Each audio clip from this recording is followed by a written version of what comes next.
Mr. Vice President, Excellencies, it is a privilege and honour to address you today for the first time as a member of the Human Rights Council and voice our commitment to upholding the responsibilities and duty that come with this role, to safeguard the universality, indivisibility, interdependence and interrelatedness of all human rights, the very principles that shape our shared humanity. Today, we face a world of fragmentation and polarization, the undermining of democracy, pluralism and freedom of expression, the misuse and abuse of technology, the increasing phenomena of gender inequality and violence against vulnerable groups, the impact of climate change on the ability to enjoy human rights, and certainly the multitude of geopolitical challenges. As 2025 marks 3 years since Russia's invasion of Ukraine, we continue to emphasize the need for intensified and coordinated diplomatic efforts aimed at achieving a negotiated settlement to end the war.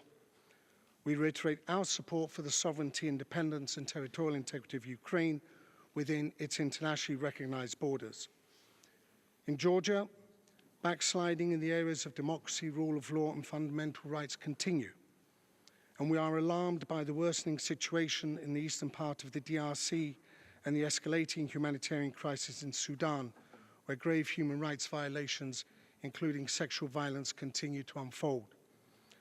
Cyprus will continue to support a sustainable and lasting peace between Armenia and Azerbaijan, based on the principles of sovereignty, the inviolability of borders and territorial integrity.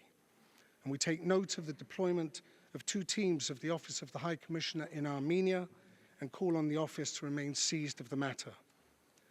Mr. Vice President, the immediate neighbourhood of Cyprus and the Eastern Mediterranean continues to be affected by upheaval and violations of human rights, but also glimmers of hope. The fall of the Assad regime triggered a series of developments in Syria. What we all wish for is a safe future for all Syrian people by restoring justice and ensuring accountability. A future Syria that embraces the core principles of UN Security Council resolutions, ensuring respect for human rights of all Syrians without discrimination.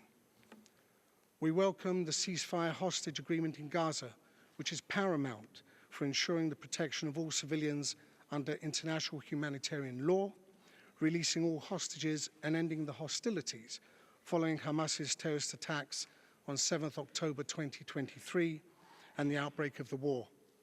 Its full implementation is also key for regional de-escalation and fostering conditions for a genuine political pathway towards the 2-state solution in line with the UN resolutions.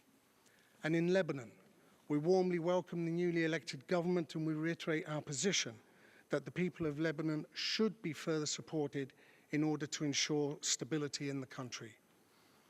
Excellencies, despite increased global tensions and threats to the rules-based international order, states have recommitted to multilateralism through the adoption of the Pact for the Future, underscoring the deep interdependence between human rights, sustainable development, and peace and security. As such, the achievements of the Human Rights Council deserve not only our acknowledgement, but our steadfast protection. And Cyprus will continue voicing its support for the independent mandate of the High Commissioner and the Human Rights Council and calling for increased funding for UN human rights mechanisms and respect for the Council's decisions. For its part, Cyprus has substantially increased its voluntary contributions to the Office of the High Commissioner and will continue doing so. Excellencies, as a member of the Council, Cyprus will champion 3 key priorities. We will focus on the rights of the child.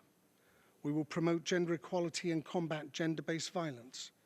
And thirdly, to promote economic, social and cultural rights. And during the current session, we will be presenting the triennial resolution on the cultural rights and the protection of cultural heritage. Finally, we will continue to work for the social inclusion of persons with disabilities and older persons.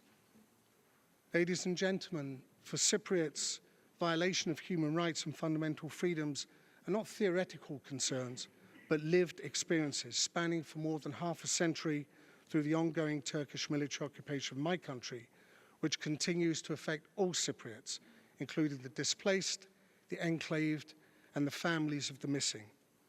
The goal of the Government of the Republic of Cyprus remains one and only one: the reunification of Cyprus and its people, and to engage without delay in meaningful negotiations to achieve a viable and lasting solution within the agreed framework of a bizonal, bicommunal federation with political equality as defined by the relevant UN Security Council resolutions. We will spare no effort to end the division of our country and to eliminate the ongoing violations of human rights and fundamental freedoms, not only in Cyprus, but as a member of the Council globally. This is our duty, this will be our compass, and I thank you for your attention.